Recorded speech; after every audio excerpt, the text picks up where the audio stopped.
चलिए तो अब हम लोग पढ़ते हैं महाजनपद काल।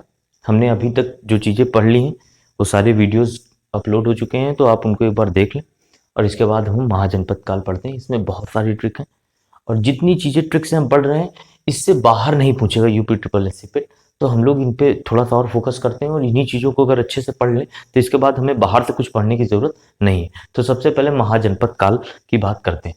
जब हमारा लेटर वैदिक भी समाप्त हो गया तो 600 बीसी से महाजनपद काल शुरू होता है और 16 महाजनपदों की पुष्टि मिलती है हमें कि 16 महाजनपद हमारे भारत में मौजूद थे, ज़्यादातर नॉर्थ इंडिया में थे। तो कौन कौन से थे और ये कहाँ से मिलती है इसकी पुष्टि, सबसे पहले जानते हैं। तो आपको पता है 16 महाजनपद जो थे, महाजनपद,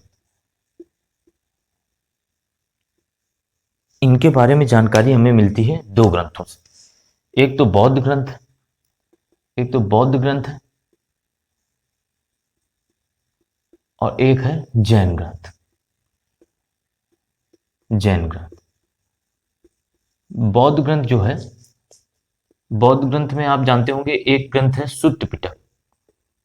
सुत्त पिटक पहले बौद्ध संगीत में ही इसको संकलित किया गया था। सुत्त पिटक में महात्मा बुद्ध की सारी शिक्षाओं का वर्णन है। इसमें कई सारे निकाय हैं, खुद्दक निकाय, अंगुत्तर निकाय, तो इसी में एक निकाय है अंगुत्तर निकाय और इसी में 16 महाजनपदों का उल्लेख मिलता है। ऐसे ही जैन ग्रंथ जो है भगवती सूत्र, भगवती सूत्र, इसमें 16 महाजनपदों का उल्लेख मिलता है। अब ये 16 महाजनपद क्या है, कौन कौन से? वैसे ज़्यादातर आपको बता दें कि 16 महाजनपद याद करने की ज़रूरत नहीं है आपको, लेकिन चलिए मेरे पास एक ट्रिक है, मैं उससे आपको सारे के सारे महाजनपद याद करा दूंगा। इसमें बेसिकली कलिंग दिया जाता है, महाजनपद नहीं है ये, जबकि दिया जाता है, और कलिंग को कभी भी हमें महाजनपद ऑप्ट नहीं करना है। तो एक क्वेश्चन बनता है कि कौन महाजनपद है, और उसके बाद भी महाजनपदों की राजधानी के बारे में भी आता है। तो हम लोग जान लेते हैं कि कौन कौन सी महाजनपद है। तो इसके लिए एक बहुत अच्छी ट्रिक है, मैं आपके सामने लिखता हूं।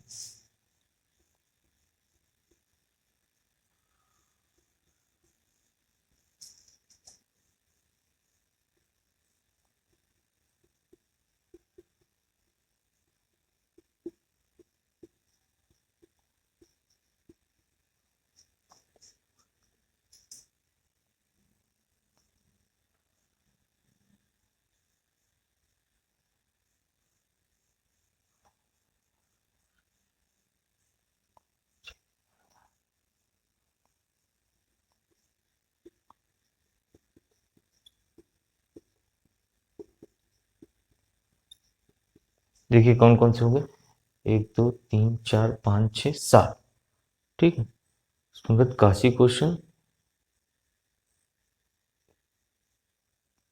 गुरु, यहाँ पर जो है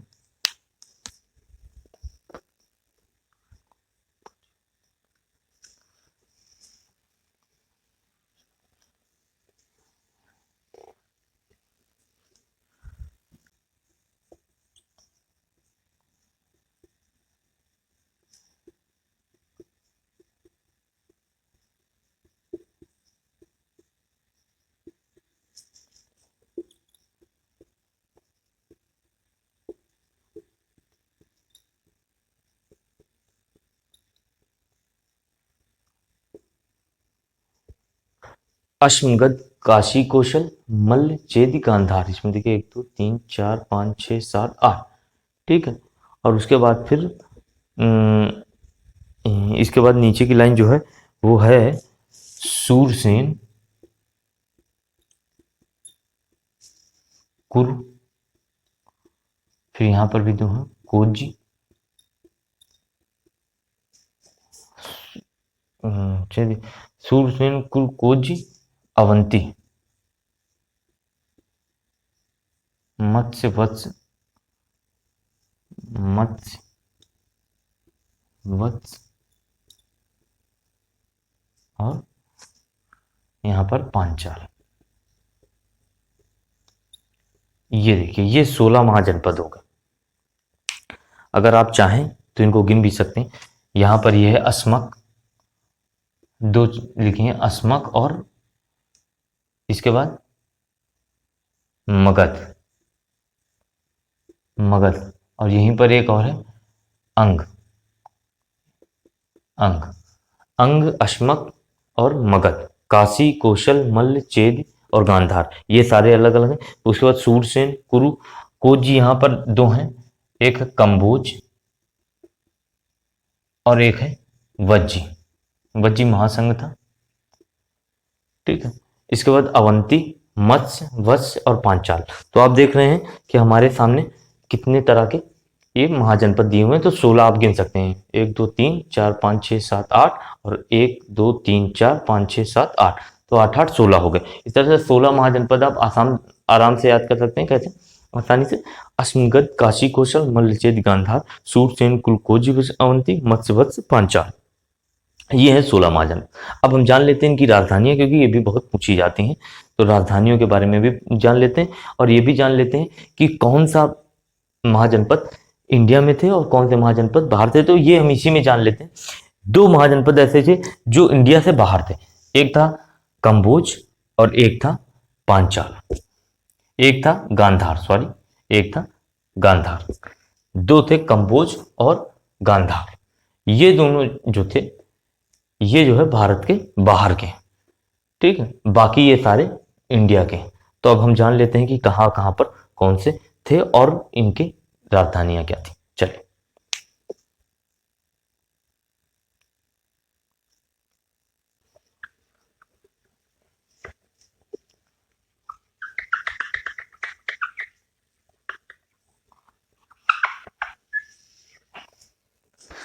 तो राजधानी अब हम जान लेते हैं कि अंग, अंग जो था यहाँ का ही राजा कर्ण को बनाया था, यहाँ की राजधानी थी चंपा, अंग की राजधानी थी चंपा। अस्मक, अस्मक साउथ का महाजनपद था, यही सबसे साउथ में था, और इसकी राजधानी जो थी वो थी पोटन या पोटली। फिर इसके बाद मगध, मगध के बारे में आप सब जानते हैं, ये इसकी राजधानी थी राजगृह या गिरिव्रज, गिरिव्रज, ये 3 हो गए। फिर इसके बाद काशी, काशी की राजधानी थी वाराणसी, आपको पता है काशी की राजधानी थी वाराणसी, यहाँ की राजधानी थी वाराणसी, बाद में इसको मिला लिया गया था, अजातशत्रु में मिला लिया था। कौशल, कौशल की राजधानी श्रावस्ती या अयोध्या थी, श्रावस्ती या अयोध्या, अयोध्या। मल्ल, ये जो मल्ल है यहाँ की राजधानी थी, पहले हमको पता है कि यहाँ की राजधानी पहले थी कुशीनगर, कुशीनगर, कुशीनगर, और इसके बाद फिर पावापुरी, पावापुरी हो गई थी।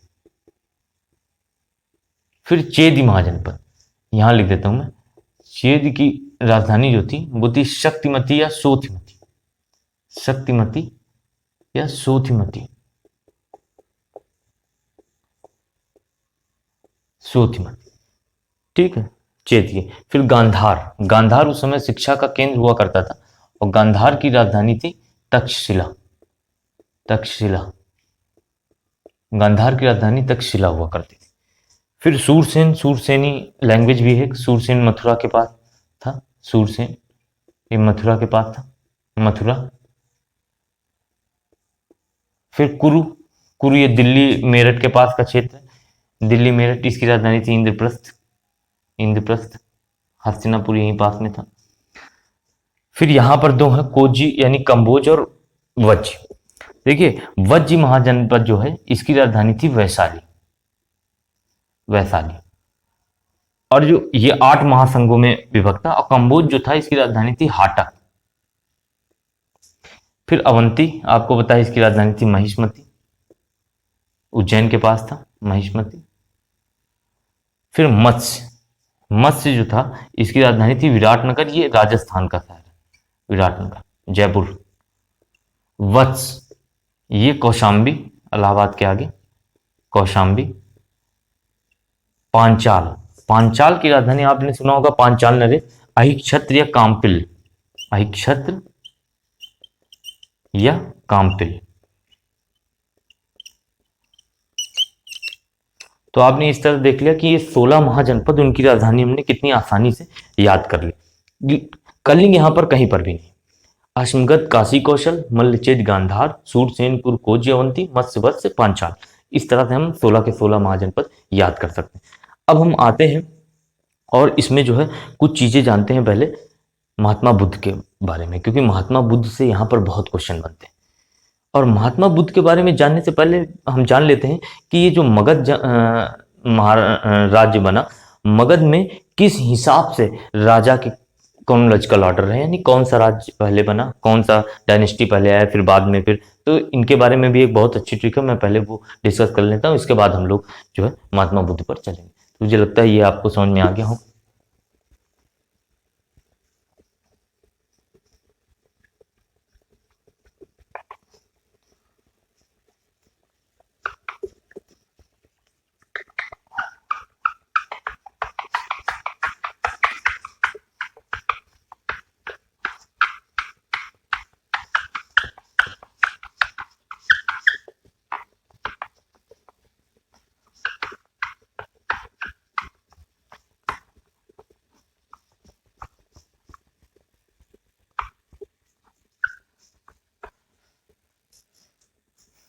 तो अब हम चलते हैं और क्रोनोलॉजिकल ऑर्डर देखते हैं डायनेस्टीज का, कालक्रम, कालक्रम देखते हैं, कालक्रम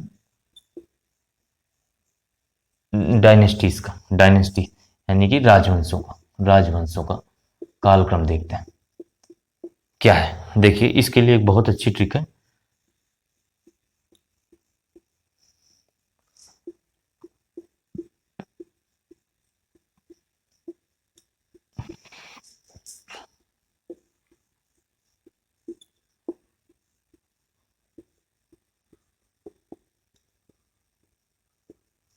ठीक लिखा है, हसीन मासूका था बस में चुप वासु। अब देखते हैं इसको डिसाइफर करते हैं और देखते हैं इसमें क्या छिपा हुआ है। तो सबसे पहले हा लिखा हुआ है, हा से है हर्यक, हर्यक वंश।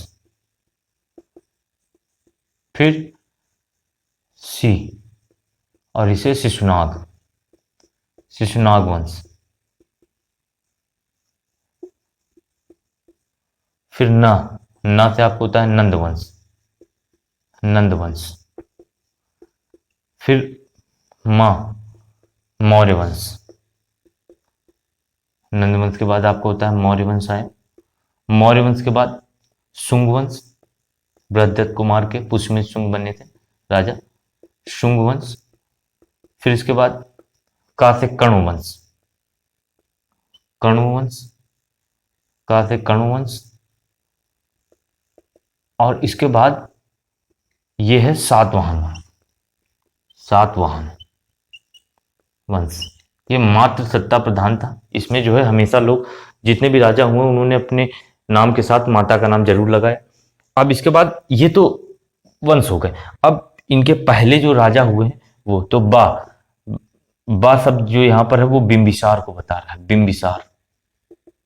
बिंदुसार अलग थे, ये बिंबिसार है। बिंबिसार का लड़का अजातशत्रु था, इनको मारा था और इसके बाद उदयन ने अजातशत्रु को मार दिया था। फिर शिशुनाग, शिशुनाग वंश के पहले राजा शिशुनाग।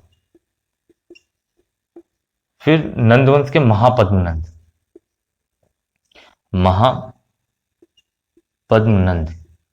इसी में लास्ट राजा हुए घनानंद, जिनको चंद्रगुप्त मौर्य ने हराया था। फिर चंद्रगुप्त मौर्य है, चंद्रगुप्त मौर्य। फिर पुष्यमित्र शुंग, पुष्यमित्र शुंग, पुष्यमित्र शुंग। फिर कर्ण वंश में वासुदेव, देखिए वह लिखा है वासुदेव, वासुदेव। और इसके बाद फिर सातवाहन वंश में सिमुक, सिमुक। इसका सबसे प्रतापी राजा था गौतमीपुत्र सातकर्णी। तो इस तरह से हमने इतनी चीजें जान ली। अब हम आगे लेक्चर चलेंगे और उसमें और भी बहुत सारी चीजें जानेंगे, बहुत अच्छी अच्छी ट्रिक के साथ। तो मुझे लगता है यहाँ तक की चीजें आपको बहुत अच्छी लग रही हैं। आप कनेक्ट रहिए, मैं लगातार ट्रिक पे ट्रिक आपको देता रहूंगा और इस तरह से पेट आपका बहुत अच्छा जाने वाला। Thank you.